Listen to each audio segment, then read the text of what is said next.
Rabbi shrah li sadri wa yassir li amri wahlul 'uqdatam min lisani yafqahu qawli. Amma ba'du. Bapak Ibu yang dirahmati Allah, alhamdulillah, puji syukur kita haturkan kehadirat Allah Subhanahu wa taala atas limpahan nikmat yang kita terima. Iman Islam tentunya yang paling utama, yang harus senantiasa kita jaga dan kita jaga dengan ilmu, mobil khusus berdasarkan Al-Quran dan Sunnah, karena itulah yang menjadi peninggalan Nabi Muhammad SAW yang harus kita pegang. Dan Nabi SAW menjamin lan tadillu abadan, tidak akan sesat orang yang berpegang kepada Al-Quran dan Sunnah. Bapak Ibu yang dirahmati oleh Allah Subhanahu wa taala, kita sampai di bab yang terakhir, yaitu tentang salam. Mas, salam. Bapak Ibu yang dirahmati oleh Allah Subhanahu wa taala, sebuah hadis menyebutkan miftahus shalah at-tuhur, bahwasanya salat itu dibuka dengan bersuci kuncinya, wa tahrimuha at-takbir, dan yang mengharamkan dari hal-hal di luar sholat yaitu takbir. Artinya begitu dah takbir nggak boleh ngobrol, nggak boleh chattingan WA, nggak boleh ngangkat telepon gitu. Wa tahliluha at-taslim, dan yang menghalalkan lagi, menghalalkan untuk ngobrol, menghalalkan untuk buka HP lagi, menghalalkan untuk jalan-jalan lagi, yaitu salam. Artinya selama antara takbiratul ihram sampai salam, orang itu tidak boleh ngapa-ngapain kecuali gerakan sholat. Nah, maka kita sampailah di bab yang paling terakhir, yaitu salam. Nah, Bapak Ibu yang dirahmati oleh Allah Subhanahu wa taala, tentang salamnya Nabi SAW disebutkan dalam riwayat Abdullah bin Mas'ud dari Imam At-Tirmidzi, Abu Dawud, Ibnu Majah dengan hadis hasan sahih. Jadi hadisnya sahih, hasan tapi gak nyampe sahih, jadi hasan sahih. Disebutkan anak Nabi SAW karena yusallimu an yamini, bahwa Nabi SAW itu salam dengan apa istilahnya, menoleh ke kanan dulu, kemudian mengucapkan assalamualaikum warahmatullahi. Jadi hadis ini sampai warahmatullahi wabarakatuh. Wa an yasari, dan kiri assalamualaikum warahmatullahi. Jadi berdasarkan hadis ini, kanan dan kiri dua-duanya ucapannya assalamualaikum warahmatullahi, enggak sampai wabarakatuh. Dan aku sampai wabarakatuh, nah mungkin barangkali enten tadi ini. Nek mungkin boten enten sing kula waca ten mriki, berarti PR jenengan mencari sendiri. Nah, Bapak Ibu yang dirahmati oleh Allah Subhanahu wa taala, kadang Nabi salam sekali keras, kadang dua kali keras. Maksudnya mengucapkannya assalamualaikum warahmatullahi wabarakatuh, assalamualaikum warahmatullahi wabarakatuh. Dua-duanya kadang keras, kadang salah satunya aja keras, satunya enggak. Karena Nabi SAW, kata Ibunda Aisyah, karena Nabi SAW yusallimu taslimatan tusmi'na. Kadang Nabi SAW salam sekali dengan suara keras sehingga kami bisa mendengarnya. Sehingga paling boten seorang imam itu kalau konteksnya salam paling enggak itu sekali harus keras. Ini pun enten alatnya ngeten iki nggih, alhamdulillah. Ning alatnya yo dicek, artinya kalau jamaah banyak kira-kira sampai belakang apa enggak. Jadi nek misal tarawih ngoten niku, itu setunggal nyoba dan memiliki setunggal dan dhewe. Tes 1 2 3 kurang. Macamnya krungu kok kowe ora sesuk periksa sik ning THT. Kupinge lara jebule. Nah, Bapak Ibu yang dirahmati oleh Allah Subhanahu wa taala. Nah, lalu terkait dengan arah dan gerakan kepala saat salam, saat bin Abi Waqqas radhiyallahu anhu berkata, "Kuntu ara Rasulullah SAW yusallimu an yaminihi wa an yasarihi hatta yurab bayadu khaddihi." Aku melihat Nabi SAW salam ke kanan dan ke kiri sampai aku melihat putih pipinya. Berarti nopo, mengone ya mung sebatas ini lho. Jadi ketok pipi ini tok. Kan enten ya niku mengone dipolke nanti tekan bumi. Waduh ini, nah niku mboten leres sih, salah ya. Nantinya mengonya ya biasa Assalamualaikum. Lihatnya ke sebelah kanan kita, sebelah kiri kita. Mboten usah ngitung jamaah dulu piro. Kemudian tentang tata cara salam dalam sholat. Yang pertama yaitu niat dan kesadaran. Artinya salam adalah penutup sholat, dilakukan setelah tasawuf akhir dan doa, dan orangnya ya paham kalau itu sholatnya sudah selesai. Kemudian salam ke kanan, menoleh ke kanan hingga terlihat pipinya. Kemudian mengucapkan Assalamualaikum warahmatullahi. Kemudian ke kiri, kemudian membaca hal yang sama, dan minimal 1 kali suaranya keras. Nah, Bapak Ibu yang dirahmati oleh Allah Subhanahu wa taala, di dalam kitab Sifat Sholat Nabi Syekh Albani, beliau menuliskan 4 model ucapan salam. Oke, artinya beliau menuliskan ini ya ada dalilnya gitu. Karena beliau ini kan ulama hadis. Yang pertama yang tadi saya sampaikan yaitu Assalamualaikum warahmatullahi wabarakatuh. Assalamualaikum warahmatullahi wabarakatuh. Sama. Kemudian yang kedua ya. Assalamualaikum warahmatullahi wabarakatuh. Kemudian Assalamualaikum warahmatullahi. Itu yang kedua. Kemudian yang ketiga Assalamualaikum warahmatullahi. Assalamualaikum. Itu yang ketiga. Yang keempat ini saya pernah ngisi jamaahnya, ada orang Yaman protes ya. Yang keempat ini. Tapi ini enten ten kitab Syekh Albani. Yang keempat yaitu Assalamualaikum tak. Terus kirine mboten. Jadi cuma sekali tok. Nah, sekali tok ini bisa jadi itu kembali kepada hadisnya Ibunda Aisyah tadi, bahwasanya satu banter satu gak denger, jadinya seolah-olah kayak sekali. Tapi di kitab itu ditulis sekali tok gitu. Makanya orang Yaman yang waktu saya ngisi kajian itu orang Yaman dia protes gitu. Protesnya dan saya itu sudah keliling mana-mana, keliling negara Eropa, negara Asia, negara Arab gitu. Tidak ada yang salam sekali tok itu. Ya kan saya bilang ini saya ngambil dari kitab itu gitu. Soal kemudian gak ada kaum muslimin yang mempraktekkan ya itu kan pilihan, namanya pilihannya tentang sekawan gitu. Tadi. Assalamualaikum warahmatullahi wabarakatuh. Assalamualaikum warahmatullahi wabarakatuh. Assalamualaikum warahmatullahi wabarakatuh. Assalamualaikum warahmatullahi. Assalamualaikum. Nah, yang terakhir Assalamualaikum empun gitu. Nah, Bapak Ibu dirahmati oleh Allah Subhanahu wa taala. Abdullah bin Mas'ud radhiyallahu anhu berkata terkait dengan lafaz salam, Nabi sallallahu alaihi wasallam kana yusallimu an yamini assalamualaikum warahmatullahi wa an yasari assalamualaikum warahmatullahi. Bahasa Nabi sallallahu alaihi wasallam itu ketika salam memalingkan wajah ke kanan mengucapkan assalamualaikum warahmatullahi dan ke kiri assalamualaikum warahmatullahi. Kemudian terkait dengan lafaz assalamualaikum warahmatullahi wabarakatuh disebutkan oleh Wa'il bin Hujr radhiyallahu anhu, Nabi sallallahu alaihi wasallam kana idza salama qala assalamualaikum warahmatullahi wabarakatuh. Bahasanya Nabi SAW ketika salam mengucapkan Assalamualaikum warahmatullahi wabarakatuh. Di sini bahkan cuma disebutkan sekali, berarti kemungkinan ya 2 kali Assalamualaikum warahmatullahi wabarakatuh, Assalamualaikum warahmatullahi wabarakatuh.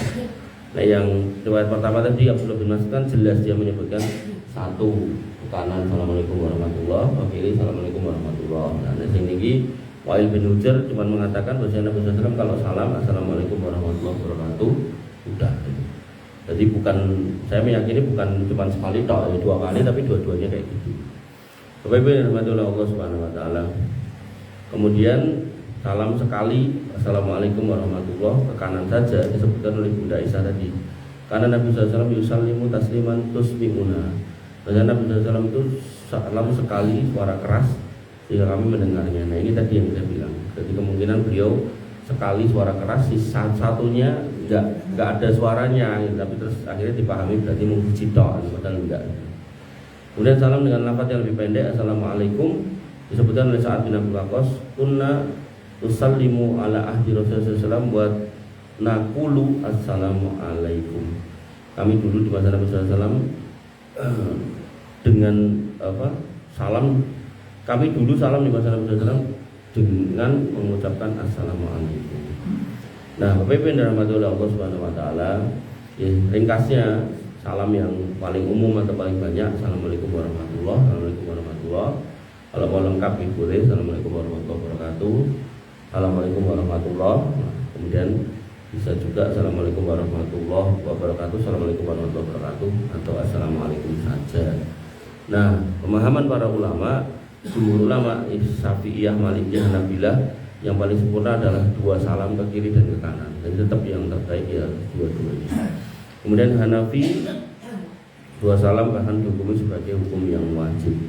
Maka semua lafaz yang diriwayatkan tadi jika memang ada riwayatnya maka bisa dipakai, dan itulah yang namanya khilafiyah. Jadi selalu saya tekankan di sini, khilafiyah itu kalau ada dalil dan dalilnya itu benar-benar menunjukkan sesuatu yang berbeda, maka bisa dipakai dua-duanya, tinggal milih. Nah, kesimpulannya Nabi SAW tidak terikat pada satu lafaz salam, kadang membaca pendek, kadang membaca panjang, kadang sekali, kadang dua kali. Ini menunjukkan adanya keluasan sunnah agar umat bisa mengamalkan variasi mana yang paling mudah. Yang paling sempurna adalah salam dua kali dengan lafaz assalamualaikum warahmatullahi wabarakatuh. Hikmahnya dalam sholat, Bapak Ibu rahmatullah Allah, bahasanya sholat itu harus ditutup. Maka kalau jenengan belum mengucapkan salam, jenengan belum halal untuk melakukan aktivitas selain sholat. Dan kemudian salam itu mengandung doa keselamatan, baik untuk diri sendiri, malaikat, dan untuk sesama kaum muslimin. Dan ini juga menjadi simbol ukhuwah, bahwasanya salam adalah doa agar jamaah yang di kanan dan kirinya mendapat rahmat Allah Subhanahu wa taala. Ini mboten sah dijawab. Assalamualaikum warahmatullahi wabarakatuh. Dan ini mengikuti sunnah, makanya sunnahnya ini enggak usah dijawab. Nah, kemudian yang terakhir yaitu berurutan dan mengerjakan rukun yang tadi disebutkan dari awal sampai akhir. Dalil Al-Qur'annya disebutkan wa ma atakum rasulu fakhudhuhu wa ma nahakum anhu fantahu. Artinya apa yang disampaikan Nabi SAW ya harus kita ikuti. Artinya kalau Nabi nyontohkan sholat 1, 2, 3 urutannya pernah kita bahas sejak berapa pekan atau berapa bulan yang lalu, maka itu yang kita ikuti. Kemudian dari sunnahnya Nabi SAW mengatakan shollu kama ra'aitumuni usolli. Sholat kaya kowe kabeh ndelok aku sholat. Makanya dalam bab sholat ini seorang muslim harus mengikuti contoh Nabi, gak ada pilihan yang lain. Karena sholat itu namanya taufikiyah, jadi syariat yang kita itu tinggal ikut. Mungkin saya pernah cerita di sini tuh ada seorang laki-laki yang dia membanggakan KTP-nya sekarang sudah tertulis kepercayaan kepada Tuhan Yang Maha Esa. Pas ditanya, "Lho, nabiyan agama jenengan apa?" "Saya dulu Islam abangan." Nah, Bapak Ibu yang dirahmati oleh Allah, orang ini dulu Islam abangan tapi tidak mau belajar, akhirnya milih menjadi kejawen, milih menjadi agama kapitayan, ya, dengan tulisannya di situ adalah kepercayaan kepada Tuhan Yang Maha Esa. Nah, terus ibadahnya gimana? Yung gawe sholat, tapi sholatnya nggak ngikuti contoh Nabi. Jadi sebenarnya saya ngelihat itu orang-orang malas sinau gitu. Jadi sholatnya mau bersimpuh kayak gini, terus gawe sajadah di kotak nonton, bersimpuh kayak gini, terus Allah Maha Baik, Allah Maha Rahim. Angel loh Pak, angel tubuh. Dan itu ketika saya lihat ke orang-orang Kristen Ortodok, ini pun dibuat nih orang sholat. Kristen Ortodok itu sholat, kalau sholatnya nggak ada ini bidone buatan atraksi atau wow, tangannya sejimbu. Ini nama wonten niku sujud 2 kali. Niku nek aran kula ya wong males sinau. Wong males sinau akhirnya golek gampangnya, golek penake. Terus kemudian mereka juga mengatakan bahwasanya kami tidak pakai kitab suci. Kitab suci kami adalah alam. Kalau daun itu gugur ya berarti kita harus memahami bahwasanya Tuhan sedang berfirman sesuatu yang di atas itu akan turun. Dan nek ngono pasti yo paham to. Dengan menek kowe tangan jelek ngene kok dhuwur tekan isor to. Makanya Nabi itu kan enggak sedang menjelaskan sesuatu seperti itu. Nabi itu kan mengatakan tak tinggalkan 2 perkara. Nek kamu ikuti selamat, Quran, hadis itu. Bukan kemudian membaca alam. Kenapa kita enggak boleh membaca alam? Boleh. Cuman patokannya adalah tetap kepada Quran sama hadis. Kenapa nggak ada perintah maca alam dengan Quran? Ada. Allah mengatakan afalam tasiru fil ardi wa tanzuru kaifa kana akibatul mukadzibin. Apakah kamu tidak melihat di sekeliling ini bagaimana akibatnya orang-orang yang mendustakan agama kami? Bagaimana akibatnya ngomong mendem itu ya, akibatnya orang-orang yang berzina, berjudi, akibatnya gimana? Apa kamu tidak lihat gitu kan? Apa tidak kamu pelajaran gitu kan? Nah, ada perintah-perintah untuk melihat seperti itu ada. Maka jangan ibaratnya jangan membenarkan bisikan syaitan untuk malas belajar, akhirnya ya rumus seperti itu. Nah, kembali ke sini. Salat itu solu kamar itu muni usolli. Salat itu mengikuti contoh Nabi, tidak bisa atau tidak boleh ngarang-ngarang sendiri. Kemudian terkait dengan orang yang sholatnya salah, Nabi menyuruhnya berulang-ulang gitu kan. Nabi SAW, anna Rasulullah SAW dakhala al-masjid fadakhala rajulun fashollah. Nabi waktu itu masuk masjid dan melihat ada orang yang sedang sholat. Fasallama ala Nabi SAW, kemudian orang itu datang dan memberi salam pada Nabi SAW. Setelah sholat nemoni Nabi, kemudian mengucapkan salam kepada Nabi. Farodda, kemudian Nabi SAW menjawabnya waqala, dan Nabi kemudian mengatakan kepada orang itu fasolli fa innaka lam tusolli. Sholat temeneh mas, sholatmu mau gak kanggo. Farodja ayu solli kama sholla, kemudian dia balik lagi sholat bagaimana sholatnya tadi. Summa ja'a fasalama ala Nabi SAW, begitu selesai menemui Nabi SAW. Faqala, kemudian Nabi SAW mengatakan lagi irji fasolli fa innaka lam tusolli. Sholat temeneh mau sholat ini. Kenapa kok diulang-ulang gitu? Karena salah. Akhirnya Nabi ngasih contoh. Nah, contoh itu yang kemudian saya pecah-pecah, saya potong-potong, saya bagi per bab tentang takbiratul ihramnya, tentang rukuknya, sujudnya, i'tidalnya, kemudian duduk di antara dua sujudnya yang sudah lalu. Bapak Ibu yang dirahmati oleh Allah Subhanahu wa taala, orang itu sampai mengatakan walladzi ba'asaka bil haqq. Demi Allah yang mengutusmu dengan kebenaran, ma uhsinu ghairuhu. Aku tidak bisa sholat yang lebih baik dari yang tadi tak kerjakan ya Rasul. Fa'alimni. Nah, ini nek wong orang jujur niku nek kamu deng niku niki. Fa'alimni, ulung mengajari kula. Nah, boten malah gawe rumus dhewe. Faqala, kemudian Nabi mengatakan idza qumta ila sholati fakabbir. Nek kowe meh salat takbir. Allah. Summakra ma tayassara ma'aka minal Qur'an, bacalah yang mudah dari Al-Qur'an, ya Al-Fatihah dulu kemudian ayat yang pendek. Summarka hatta tatma'inna raki'an, kemudian rukuklah dengan tumaknina, sudah pernah. Sumarfa hatta ta'tadila qa'iman, kemudian setelah rukuk napa? I'tidal sampai ngadeg jejeg dengan tumaknina. Summasjud hatta tatma'inna sajidan, sujud dengan tumaknina. Summarfa hatta tatma'inna jalisan, kemudian duduk di antara dua sujud dengan tumaknina. Summa fa'al dzalika fi kulli sholatika kulli, kemudian lakukan yang tadi itu pada setiap rakaat dalam sholatmu. Nah, Bapak Ibu yang dirahmati oleh Allah Subhanahu wa taala, ini menunjukkan bahasanya sholat itu harus urutan. Urutnya harus jelas, tidak boleh dijajah. Kemudian tata cara urutan sholat Nabi SAW secara detail tadi itu. Kemudian dalam riwayat yang lain dari Abu Humaid As-Sa'idi radhiyallahu anhu, anna Rasulullah SAW kana idza qama ila sholati istaqbalal qiblah. Nabi niku kalau mau sholat menghadap kiblat. Wa rafa'a yadayhi hatta yuhadi biha mankibaih, kemudian mengangkat tangannya hingga sejajar dengan bahu. Ini boleh. Nanti dalam riwayat yang lain sampai telinga boleh.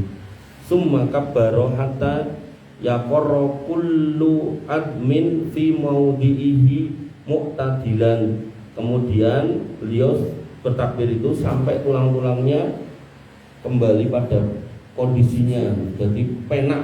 Allahu Akbar pun penak, baru bismillahirrahmanirrahim ta'awudin iftitah kali to iftitah, terus no ta'awud, bismillah, al-fatihah.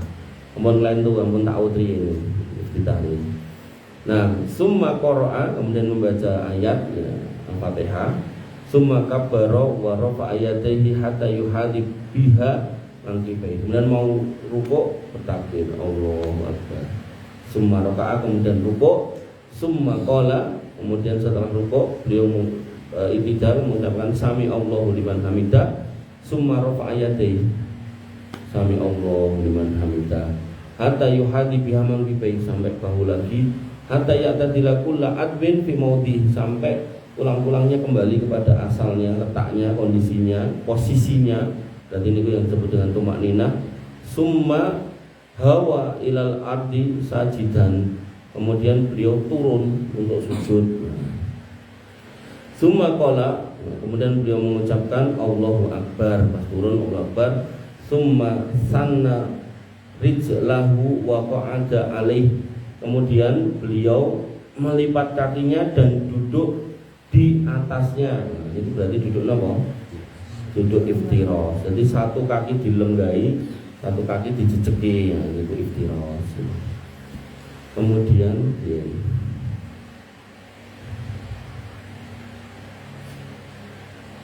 Summa qala Allahu Akbar, kemudian mengucapkan Allahu Akbar. Summa sana rijlahu wa qa'ada alaih. Summa iktadala hatta yarji'a kullu admin ila mawdi'i. Summa sana'a fi raq'atainil akhiratain misla dzalik. Nah, kemudian beliau duduk tegak hingga setiap pulang kembali pada tempatnya. Beliau melakukan hal yang sama pada 2 rakaat yang terakhir, dan jika beliau bangkit dari 2 rakaat, beliau berdiri tegak lalu mengangkat kedua tangannya sejajar bahu lagi pas ngadep yang ketiga, rakaat ketiga, Allahu Akbar. Jadi dari sujud terus mengangkat tangan itu cuma terjadi di rakaat menuju rakaat 3, dari rakaat 2 menuju 3. Lalu beliau berdiri tegak lalu mengangkat kedua tangannya sejajar bahu sehingga bagaimana takbir pertama, lalu melakukan hal yang tadi di depan dilakukan sampai selesai. Ini urutannya. Bapak yang dirahmati oleh Allah Subhanahu wa taala, Al-Imam An-Nawawi berkata, barang siapa mendahulukan sebagian rukun salat atas yang lain tanpa udzur, maka salatnya batal. Jadi nek mboten tertib batal. Wudu nggih mboten. Wudu nek urutane mboten bener nggih mboten sah wudu. Imam Malik menegaskan bahwa salat tidak sah bila urutannya tidak sesuai dengan tuntunan Nabi. Imam Ahmad juga sama mengatakan salat harus sesuai dengan contoh Nabi. Barang siapa yang meninggalkan urutannya maka salatnya batal. Abu Hanifah juga mengucapkan kalimat yang serupa. Sehingga Bapak Ibu yang dirahmati oleh Allah Subhanahu wa taala, kesimpulannya salat itu ngikut Nabi, jangan pakai rumus sendiri. Kalau belum tahu maka belajar, kalau sudah tahu tinggal diamalkan. Pun rampung soal salat. Yang ini gimana? Dan masih ada yang belum dijelaskan. Ini dalam salat jamaah itu duduk terakhir itu imam itu tetap begini, tidak begini. Saya makmum tetap pakai yang begini, kan berarti makmumnya tidak mengikuti imam itu gimana? Ya, jadi duduk dalam sholat itu ada 2, duduk iftirosi dan duduk tawaruk. Yang pernah saya sampaikan, kalau 2 rakaat maka iftirosi, kalau lebih dari 2, 3, 4 maka duduk berikutnya, ya tasawuf berikutnya, tasawuf akhirnya adalah tawaruk. Tapi nek jenengan misal sing 2 rakaat tadi aku gandeng iki terakhir, aku tawaruk ini monggo. Artinya memang ada istilahnya apa ya? Ada pendapat yang memang pendapat itu pengennya kalau cuman 1 tasahud ya terakhirnya mesti harus tawaruk ya monggo. Artinya dalam hal ini tidak ada masalah seorang imam sama makmum berbeda. Subuh itu kan hanya 2 rakaat. Berarti kan duduk terakhir. Ya, lagi. Artinya kan itu nek pakai pemahaman yang kedua atau nek pakai pemahaman yang pertama kan kalau tasahudnya rakaatnya cuma 2 maka pakai iftirosi. Ya, artinya itu khilafiyah, tidak ada masalah. Tidak apa-apa. Wonten malih terus kathah pencelengan iki.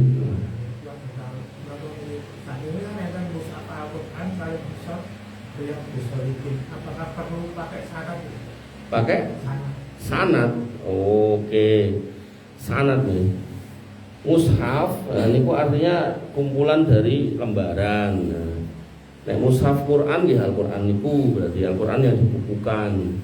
Nah, nek mushaf Riyadhus Shalihin kuwi lagi krungu istilah mushaf Riyadhus Shalihin. Biasanya mung kitab ngoten. Nah, apakah harus pakai sanad? Maka di dalam kitab yang seperti ini, Sahih Bukhari juga itu sudah ada sanadnya, Pak.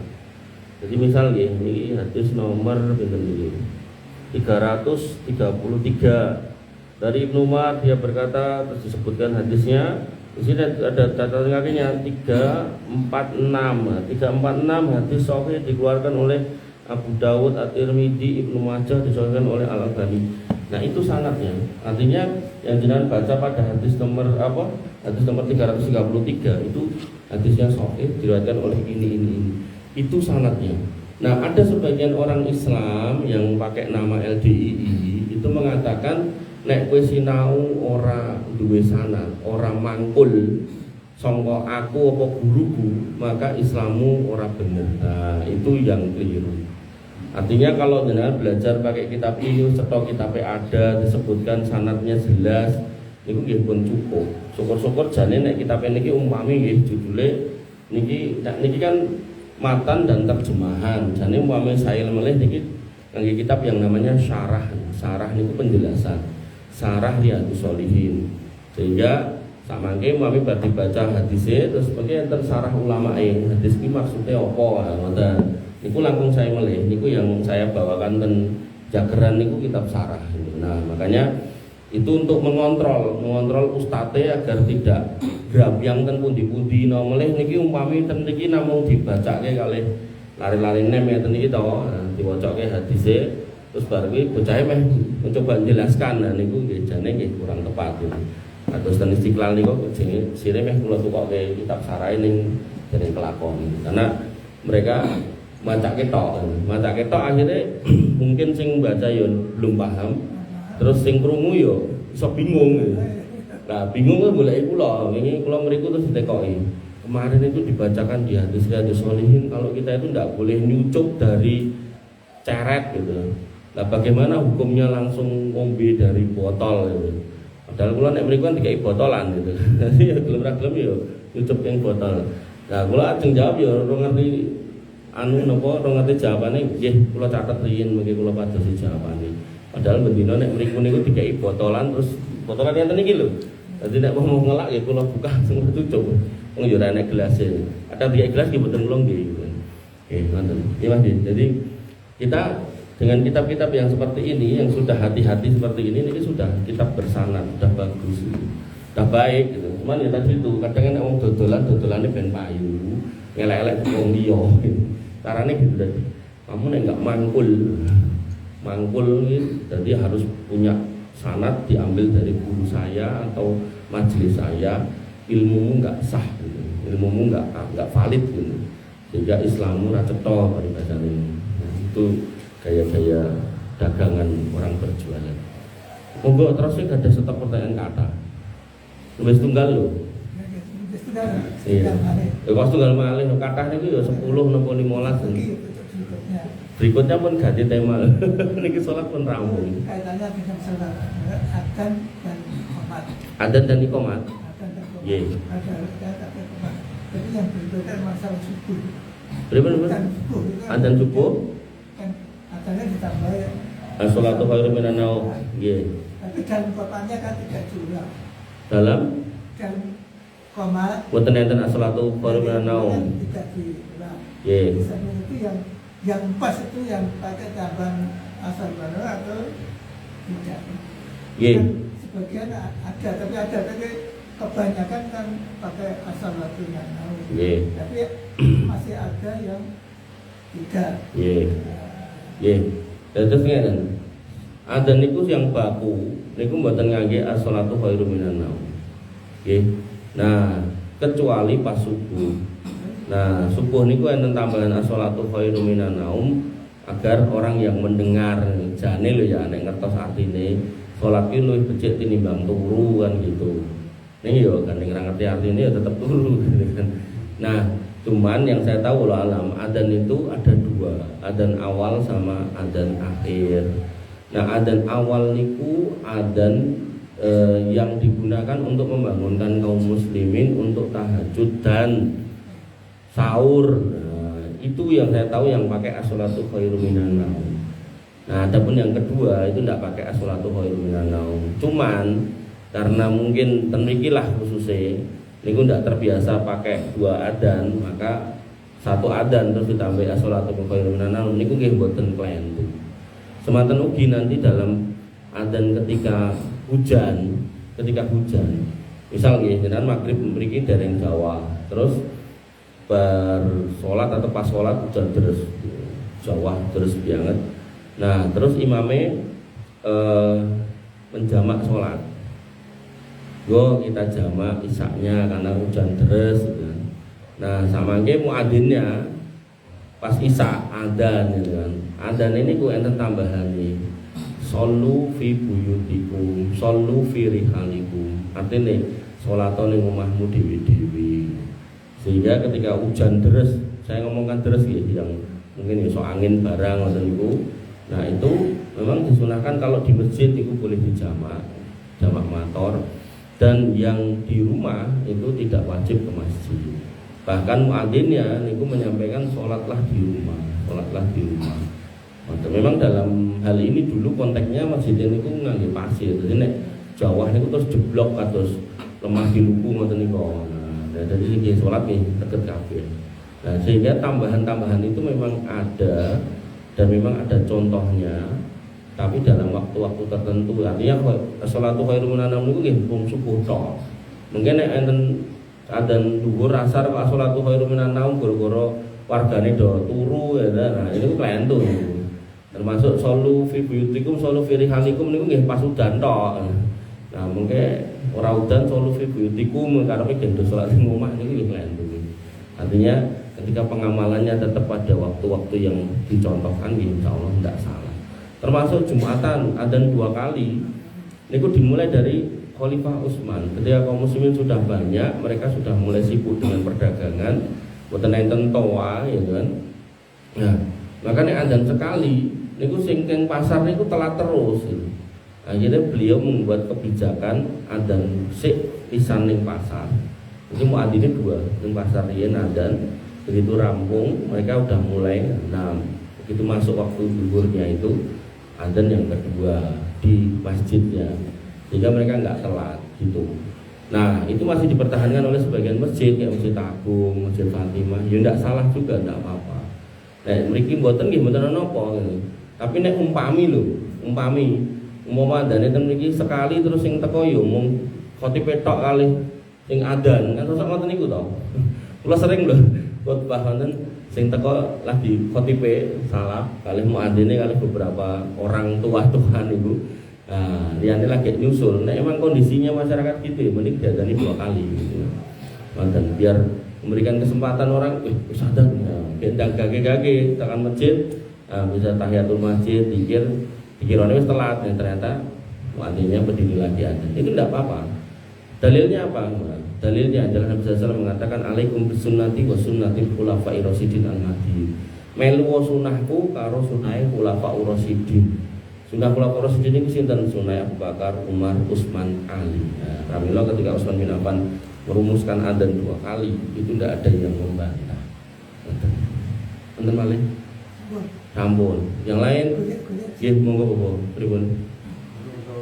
Jumat maupun itu sholat itu ada penyerahan tongkat karena ada yang menanyakan itu penyerahan tongkat. Iya. Tongkat. Iya.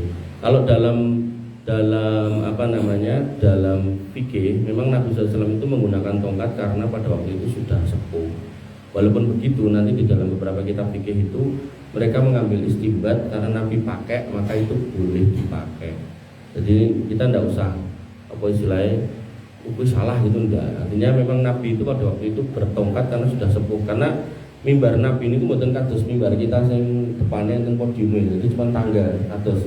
Nek selalu saya sampaikan itu kan Masjid Fatimah niku kula beberapa kali ngisi niku undak-undakan ngoten niku tok.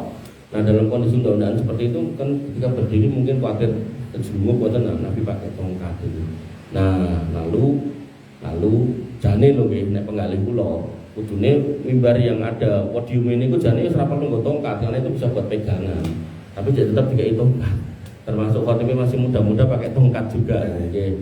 Nah, artinya kalau memang ada praktek seperti itu ya sudah enggak apa-apa, pilihan mereka enggak apa-apa dan itu tidak mengganggu sematane terus jatuh klentu napa salah ngoten mboten enggak apa-apa.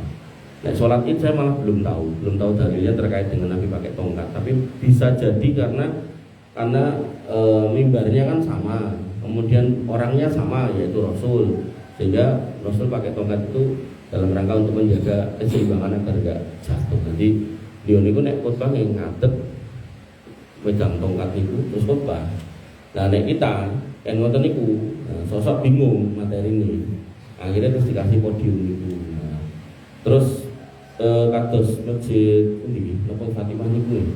Terus ngoten ngangge tongkat, podiumnya alit ngoten. Terus ten pojokane niku wonten cagake cilik ngoten. Nah iso ngecekelan ngoten. Jadi ipun wakili sebenarnya nek kembali ke fungsi gini ku jane ben mboten dakwah gitu.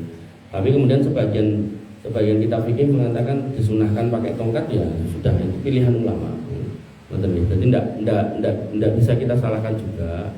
Terus itu bukan kemudian terus mengganggu atau menyebabkan sholatnya jadi salah itu tidak apa-apa. Ngoten nggih. Itu khilafiyah, nantinya kita tasamuh aja. Maksudnya ada kaum muslimin yang memilih jalan itu tidak ada masalah. Ngoten. Monggo.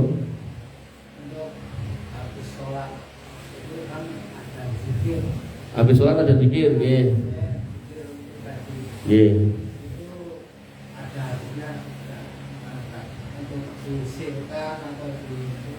Oh, zikirnya sir atau jahar, ngoten. Oh, nggih. Allah Subhanahu wa taala berfirman, "Wazkur rabbaka tadarruan wa khufyatan wa dunal jahri." Kamu semua kalau berzikir kepada Allah, berzikirlah kepada Allah dengan wazkur rabbaka tadarruan, dengan merendahkan hati, tadarru, merendahkan diri, wa khufyatan, dan penuh rasa takut, rasa tunduk kepada Allah. Nah, kalimat yang terakhir, wa dunal jahri, ojo banter-banter. Berarti zikir niku hukum asale mboten banter-banteran. Tapi nek jenengan misal mung subhanallah subhanallah subhanallah kan radik enten suarane sithik ngoten nggih.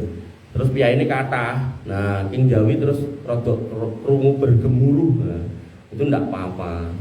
Tapi nek subhanallah subhanallah subhanallah Allah Akbar. Nah, niku Nabi pernah mengingatkan orang yang naik kendaraan, dalam hal ini unta atau kuda, dikira banter-banter, nah, dicedai oleh Nabi. Kemudian dikatakan kamu tidak sedang menyebut nama Rob yang tuli. Nah, makanya ayat itu tadi ada. Dan itu benar-benar bahasanya belakang itu wadunal jahri minal qaul, gak usah banter-banteran. Ya, jadi pikir itu hukum asalnya alon-alon. Ngoten nggih. Sana saya Mas Teguh timbang dibatin jadi gondong. No, sebelah dari. Napa? Salaman setelah salam, nggih. Bapak-ibu yang dirahmati oleh Allah Subhanahu wa taala. Idzal taqal muslimani fayatasafahani, kalau dua orang muslim itu kemudian ketemu dan bersalaman, maka dosa di antara keduanya niku gugur. Dosa sesama mereka, mungkin pernah anyel-anyelan, pernah nopo, hilang semuanya. Nah, ini hadis umum gitu. Umum niku maksudnya apa nggih? Ten dalan, ten pasar, kepanggih ten gawe mriku gitu kan. Nah, mengkhususkan itu setelah sholat itu tidak ada dalilnya. Sehingga nggih mboten kedah salaman. Tapi nek umpami kanca lawas adalah sholat sebelah pas salam kanca kuwi rampung iki kabare bro. Nah, itu enggak apa-apa. Yang penting jangan punya perasaannya dan sholat tuh gak sempurna nek iki aku gak nganggo salaman kiwa tengen iki lho. Nah, kadang nganti enten sing piye kan tekan buli-buli disalami kabeh. Nah, itu kayak gitu enggak ada sunnahnya dalam Islam, yang saya tahu enggak ada sunnahnya, dan kita sudah membahas ini juga ada saya menyebutkan hadis tentang itu. Ya, terus yang penting perasaannya itu. Jadi tidak jangan jangan merasa sholatku gak afdol nek iki gak tak salami kiwa tengen sak buri-buri ngoten. Nek ngoten niku itu klaim ngoten. Tapi nek mung wah iki suwe ketemu Pak Edi, assalamualaikum Mbah atau Pak D atau Mas gitu. Nah, itu enggak apa-apa. Ngoten nggih, Om. Nggih. Monggo Bu. Mboten enggak ada, Bu. Nggih. Nggih, meneh. Untuk yang bisa Dijingkas tuh hadiah. No. seorang yang mungkin melakukan Dosa. baik besar atau kecil itu apakah perlu adanya Sholat tobat. sholat? Bapak-ibu dirahmati oleh Allah Subhanahu wa taala. Sholat tobat itu baik tapi bukan syarat tobat. Nah, dan jenengan nek umpami nggih ngapunten kemutan zaman nom biyen sosok ngombe banyu gendeng gitu kan. Nah, itu harus ditobati karena dosa besar itu tidak bisa hilang kalau nggak ditobati. Nah, tobatnya apa toh? Menyesal. nyesel sih. Kemudian yang kedua meyakini nek itu salah gitu kan. Nah kemudian yang ketiga tidak mengulangi, gampil tobat itu gampil. Kemudian yang keempat ya banyak istighfar. Kemudian yang kelima nopo, yang kelima beramal soleh. Beramal soleh nopo lawane. Nek tadi tobat dari ngombe banyu gendeng ya memang ngombe banyu sing halal kata. Kan kalau penjelasnya tau, pun tau. Kalau ingin tau penting kali. Bahasanya ketika jenengan memahami nek niki misal khamr niku diombe haram, maka jenengan ketika meminum air putih dengan niat untuk memenuhi perut jenengan dengan yang halal, ini setiap perbuatan berpahala. Mumpun apa jadi? Mumpun tau? Nah nggih. Ngapunten melih umpami jenengan nate berzina, jenengan tahu itu dosa, jenengan tobat.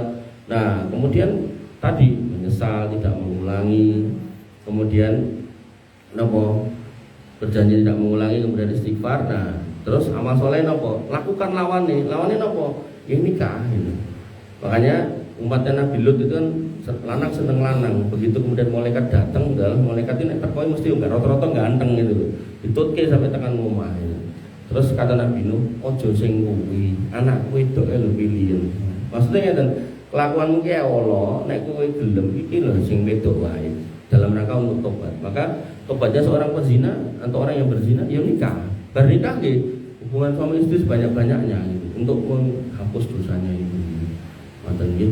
Dan orang-orang yang bertobat Nabi sallallahu sampaikan kemarin ketika saya sampaikan juga, at-taibu minad dambi kama la dzambalah. Orang yang punya dosa segede apapun kalau dia masuk pada level tobat, maka dosa itu akan terhapus. Ini kalau kemarin ada kedoliman tiga, dolim pada pribadi, dolim pada Allah, dolim pada orang lain. Ini kalau dolim itu ada diri sendiri. Artinya dosa yang tadi saya bilang, mabuk, zina, judi.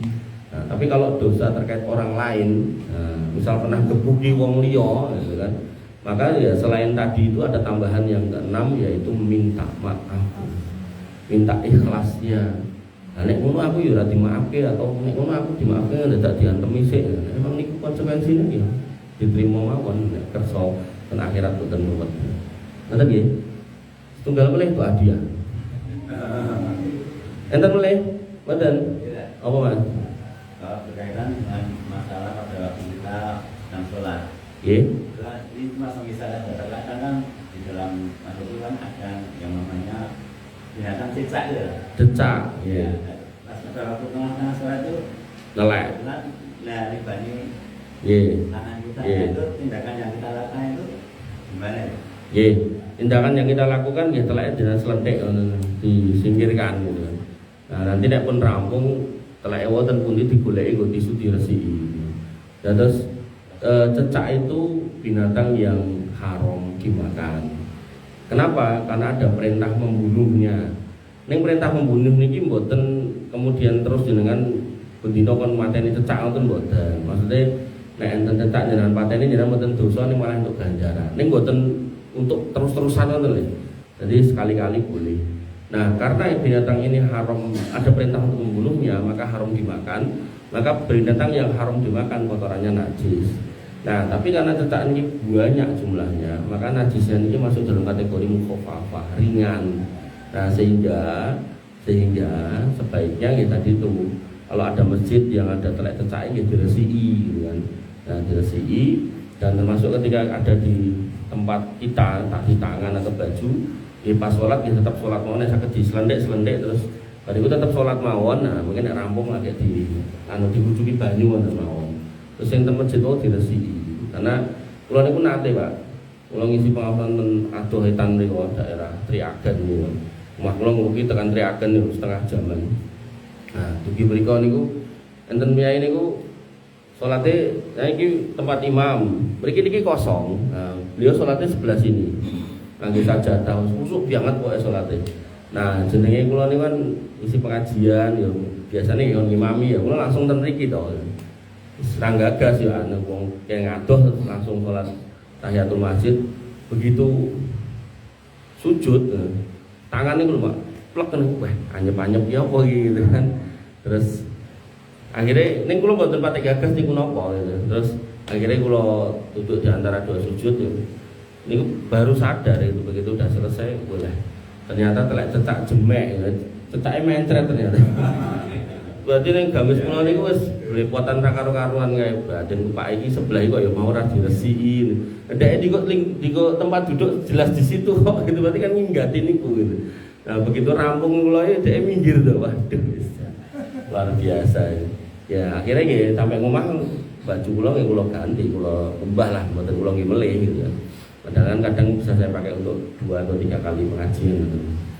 Ngoten nggih, terus itu najis yang ringan, najis yang ringan. Jadi tetap sholat saja. Ada lagi, Bu, Pak? Tidak ada. Bapak Ibu yang dirahmati oleh Allah Subhanahu Wa Taala, Mbok pilih mengatakan yang bisa saya sampaikan. Insya Allah setelah ini temanya ya tetap sholat, cuman bukan tentang tata caranya, tapi tentang sholat yang khusyuk itu seperti apa. Mudah-mudahan nanti yang bisa saya sampaikan itu bisa menghadirkan kekhusyuan pada diri kita, dan itu disinkronkan sama tema akidah itu masuk. Bagaimana dalam akidah yang kemarin saya sampaikan tentang pentingnya bagaimana Allah di atas arsy, Allah Maha Agung, Maha Besar, Maha segala-galanya, Maha mendengar, Maha melihat. Maka harapannya, salah satu hikmahnya ketika kita punya keimanan seperti itu, nah kita ibadah itu benar-benar khusyuk, wabil khusyuk, sholat itu khusyuk. Nah khusyuk itu apa? Nah insya Allah kita lanjutkan di pekan yang depan. Kurang lebihnya saya mohon maaf. Wa'alaikumsalam subhanakallah.